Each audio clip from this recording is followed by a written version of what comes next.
I'm John Mann. I'm from Glasgow in Scotland, and I'm basically the co-chair of a self-help group in Glasgow called the Scottish Stammering Network.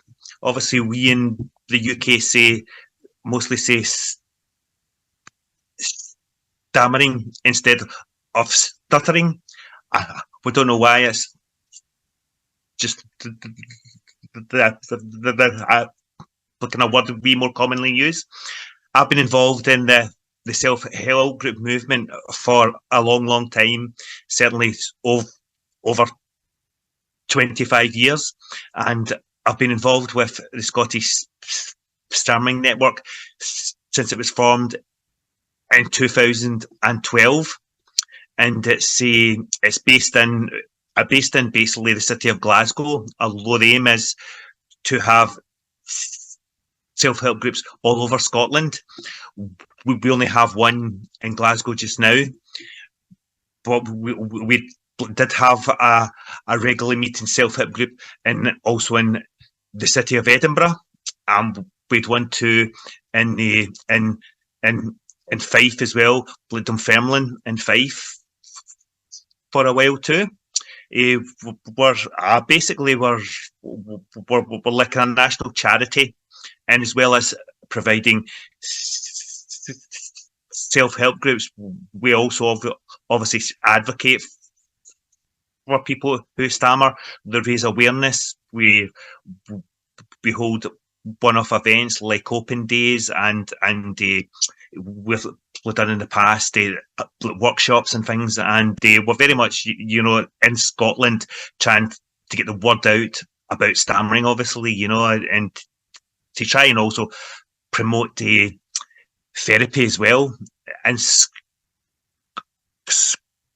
Scotland just now, as in the whole of the United Kingdom, there's not that much money available for speech therapy under the National Health Service. So obviously we're very much for campaigning for more funding. But like I say, there are long waiting lists right now in Scotland for access to speech therapy, and speech and language therapists as well. There's not a lot of funding. Basically, NHS all over is struggling just now for funding. There's waiting lists for a lot of things. Operations, obviously, medical procedures have long waiting lists, as does, unfortunately, to see a speech and language therapist, as long waiting lists, and there's not many groups, there's not many intensive groups. So obviously the Scottish Stammering Network's one of our main roles to try and raise awareness of stammering and try and get more funding for speech therapy services and other services in Scotland, basically. Like I say, we've been working away, as I said, all of that since 2012. We've had a lot of success. We've had a lot of government funding, basically, and a lot of donations as well, which has helped us work and help us provide our services that are all free. Everything that we do, we aimed for it to be free, free of charge. So, like I say, that's our main focus. One thing we've always been involved and we've been very, very happy with, and we've always enjoyed our annual walk and talk events, which was an idea that we had many years ago.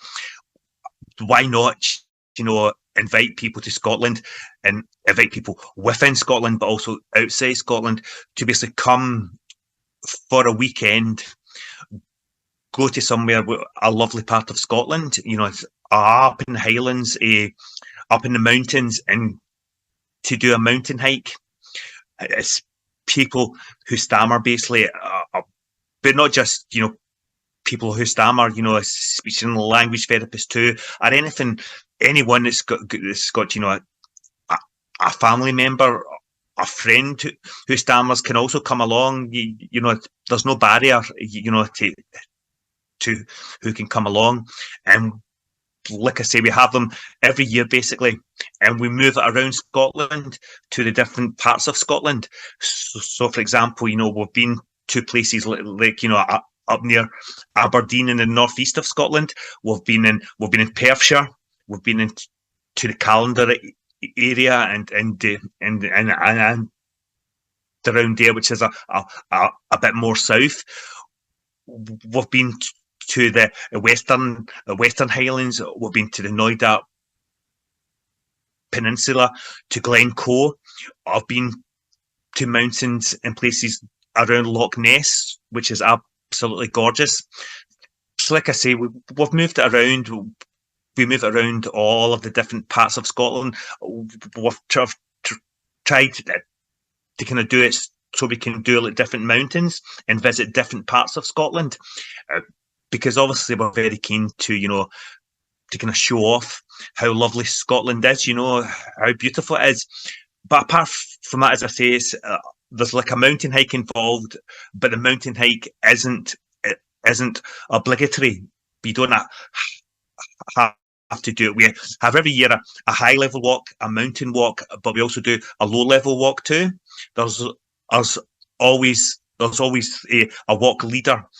One or two do the mountain hike, which is quite long. You can be in a mountain for 6 to 7 hours, as I say, up to the top of a Munro, which is a mountain over 3,000 feet. And like I say, that is more of a challenge. Obviously, it's like it's a full day's hiking, basically. Up early in the morning, we start about it's 8 o'clock or 9 o'clock in the morning, and then you won't come back until late afternoons. So it is a full day's hiking, and it's a bit of a challenge. Obviously, you would have to be reasonably fit, because it is a long walk, and it is a challenging climb. The Munro mountain climb aspect of it. So like I say, you would have to be reasonably fit. But on the other hand, as I say, someone always leads to a low level walk. That can be just around the area where we stay, basically, and that would be just around there again. That can be anything from a couple of hours walk, to 3 or 4, or less. It's up to whoever's there, basically, but it's not just a walk. Obviously, it's aim of it is, as I say, it is an entire weekend from the Friday evening until basically the Sunday morning. So it's primarily a social event again, as in the title. It's a walk and talk event. What the aim is basically getting people together who stammer and their friends and families and speech and language therapists, and just talking and just getting to know each other out in the fresh air, out in the country, as I say, seeing obviously the beautiful scenery, but also getting to obviously know each other in a totally safe environment, because obviously everybody stammers or knows someone who stammers or is a speech and language therapist. So it's a completely safe environment. You're out in the mountains, you're out in the country, there's no one else listening in. So obviously you can really get to kind of know each other, as I say. And what we really see through it is that once people get talking, like everybody knows this, it's everybody who stammers, once you get them talking, you can't make them stop. I mean, it's literally the whole weekend, obviously, the people, as they're getting to know each other, open up so much, as I say, and obviously you've got so much in common on the weekend. Obviously, you've got amazing views, you've got the challenge of obviously the walk, you've got obviously everyone's got the topic of stammering, obviously, but there's also that whole thing of getting just to obviously know each other, just like chatting away, but getting healthy too, out in the countryside. So, like I say, that is basically the ultimate aim of it, is getting people just to open up and, you know, I talk to each other over a weekend, but also see some absolutely beautiful scenery in Scotland, as I say, at different parts of Scotland. There was one, as I say, a few years ago as well, near Loch Ness. And what we always try to do as well when we're in a certain area, we'll do an activity on basically the Sunday mornings. So, for example, when we're at Loch Ness, for example, on Sunday morning, everybody went on a boat trip up Loch Ness. So again, it was obviously a mix of the exercise and obviously as well the you know seeing as well the local scenery, you know. So like I say, that's a big benefit of it as well. I'm sorry, I'm just going to. Sorry, my battery is running low. I should have figured it up. Sorry. Get my battery in. Oh Christ, get my battery in quick. Sorry, guys. Sorry, not very professional. I thought I'd boosted it more than this. Sorry, that's better. Apologies. Not very professional there. As I was saying, so like I say, it is open to everyone. What we also always do, we try to keep the costs low. What we do is we basically book hostels in Scotland, which are always much cheaper cost than a hotel. So for you know, example, and it would be like, you know, it would be more like dormitory style. You know, beds, bunk beds, as I say, with people sharing rooms. Like I say, and there'll be men's rooms and women's rooms, as I say. Some of the places have like couples rooms too. Like I say, it completely depends on what we book each year. But there's different rooms, and obviously there's a shared kitchen, and it's all about getting involved as well. People help to kind of cook meals. It's you know, homemade meals at the location. So for example, we'll make, you know, like pasta or pizza, and you'll make it together, and then different people will, you know, clean up afterwards. And again, it's all about the sharing experiences, you know, again, like kind of talking to each other, getting to know each other, you know, overall that is. And like I say, we buy the food before it, so obviously it's to keep the cost down. On the Friday night, we always start things with a quiz.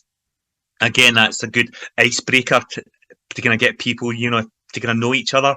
And obviously it is a challenge too. And there's always a prize of you know, either chocolates or a bottle of whiskey. So like I say, that is the prize in.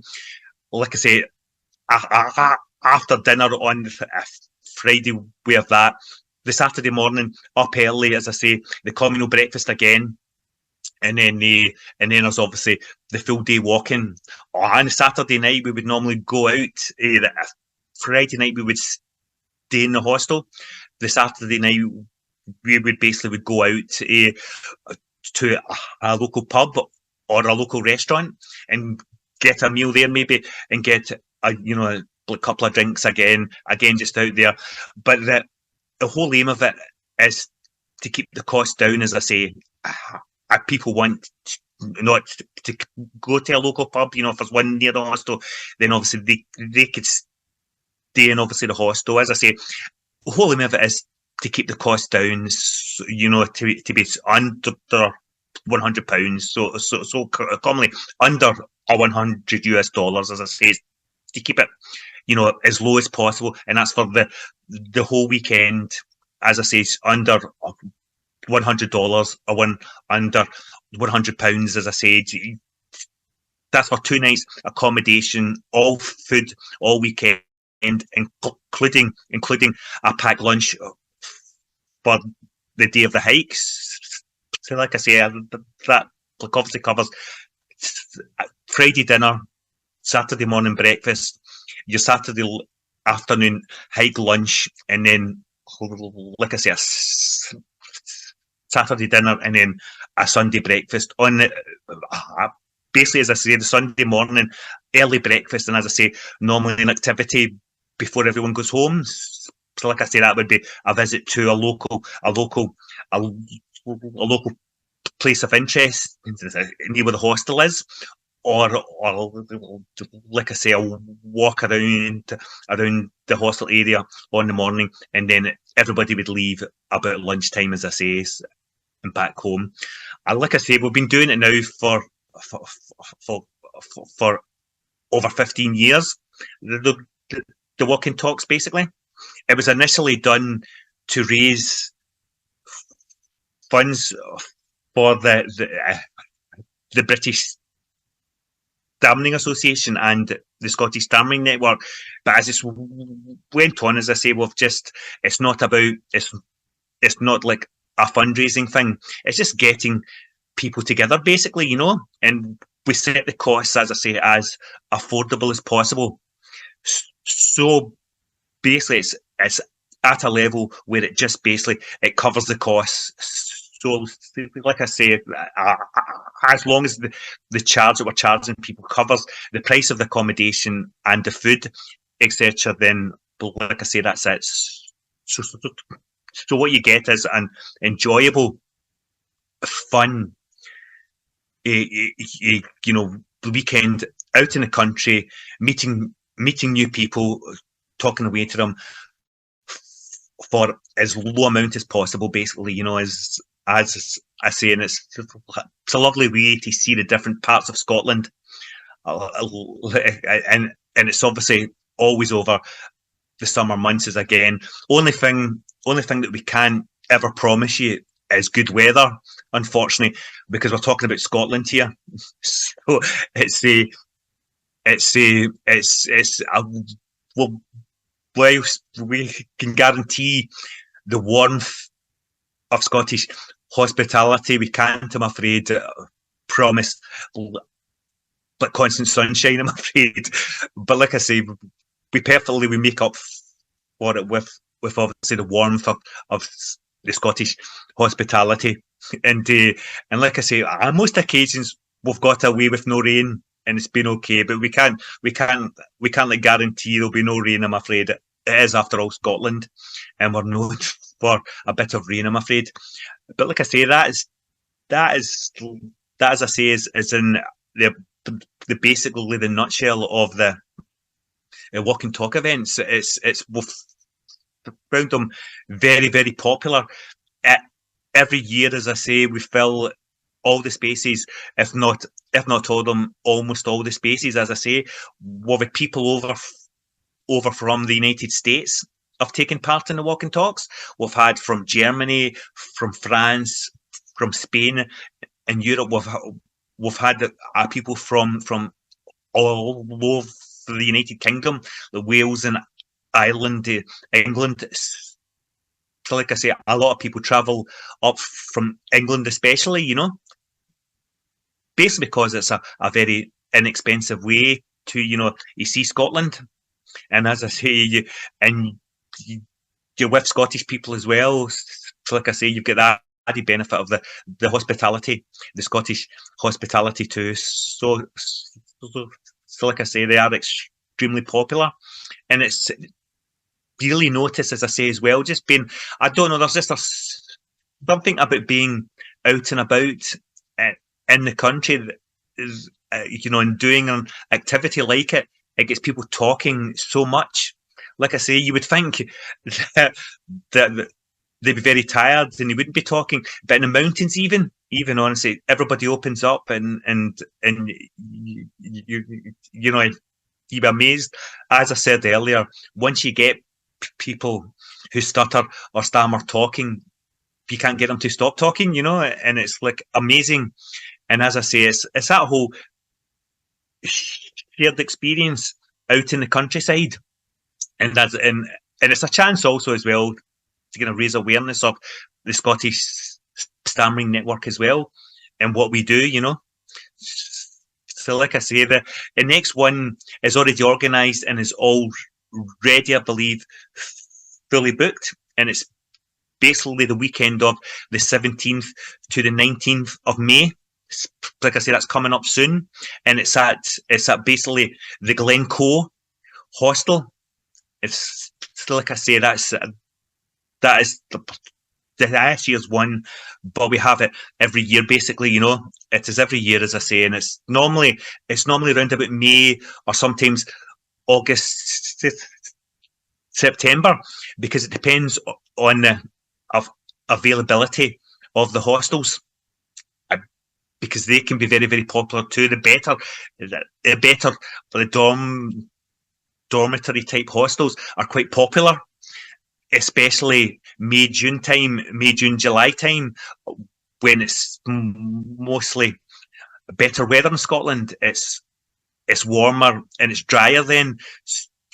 So obviously, I know those months availability isn't always there in the hostels, you know. So like I say, I can be pushed back a little bit till later in the year. But even in the kind of weather is still mild in Scotland, August, September time, there's just a bit more chance then of rain. May is always better. Even just now in Glasgow, just now it's drier. Just now it's getting warmer, you know, and it is only early May. So like I say, that is our next one. Like I say, May the 17th to the 19th. So like I say, it's I've heard of the people again, you know, kind of coming along and we ask for their feedback after the events, and people are always, you know, you know, absolutely glowing about it. You know, they say that it was a brilliant experience. You loved the scenery, they loved the you know, hospitality, etc. You know, and like I say, it's kept as affordable as possible, and people like that too. You know, it's not that you're going on a, you know, majorly expensive holiday or something. It is, you know, it's all affordable, but it still is. The accommodation is good. I mean, obviously we don't book anywhere that's bad. It's just, as I say, it's because it's shared accommodation, obviously, and it's in bunk beds. You know, it's youth hostels. We call them here. I think there's an American youth hostels too, I believe. Yes, it's like that. As I say, it's that type of accommodation. You know, it's like a shared accommodation. Obviously, you've got shared toilets and shared showers, and you know, a shared kitchen. As I say, you know, and obviously you're sharing rooms with others. You know, although as I say, some of the accommodation has been in places where there's been smaller rooms as part of the accommodation too, where you can have a couple's room, you know, and things like that too. It completely depends on which one we book each year, you know. But like I say, it's good, and it's a good way to get to know Scotland through the eyes of Scottish people, you know. I mean, again, I'm Scottish, obviously, so I can obviously talk to everybody about it, you know, as I say, and you know, and you really get to kind of know obviously the people. There's 4 people who basically organise it each year. It's myself, Megan Hart, Carolyn Allen, and David Lilburn. And I say all of us are Scottish, basically. So like I say, all 4 of us attend every year. Like David Lilburn is like a doctor, so obviously he does the medical assistance if needed, but we've never needed that. Very luckily, we've never needed his assistance, but obviously he can do the you know, any first aid, obviously, and then we've got like David as well is a good mountain walk leader, as is Carolyn Allen too. Both of them have done a lot of mountain hikes, you know. Like I say, they can read maps, etc., you know, and with look at the compasses, and things like that, and are very, very good, as I say, that side of things. So it's a completely led walk. It's not like you're just going up these mountains with novices, It is, everybody will be doing it for a long, long time, as I say, and it is a led walk by people who have done them many, many times, So, like I say, it's a good way to get into mountain hiking, which a lot of people have picked up through things like this. The walking talk events.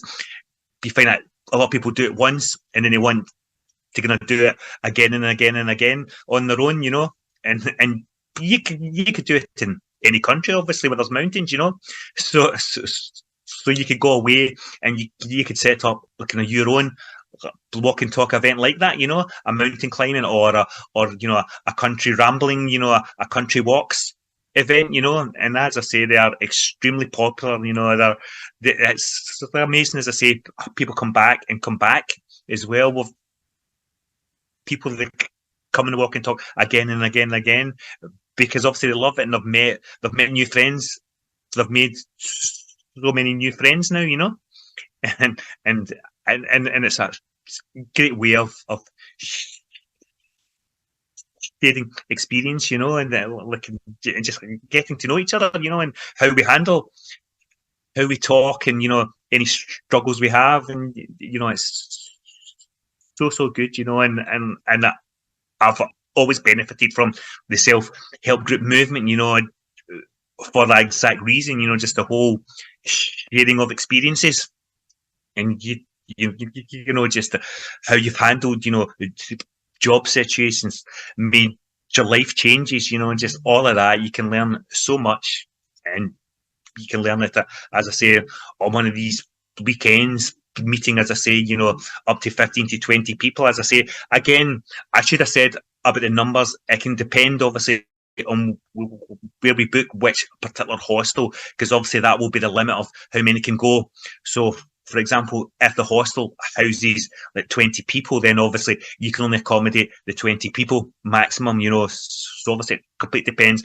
And obviously the hostels range in size as well. You can have ones that have only have rooms for 15 people, but some of them can have up to 40 or 50 people in the hostel, So like I say, you can even book half a hostel, or you could book a full one. So like I say, we always advertise it at the start, it'll be at this hostel, and there's a maximum of 20 or 25 spaces, So like I say, that would be obviously the limit on who can attend. So like I say, but the usual number is somewhere between, it's normally around about 20 people.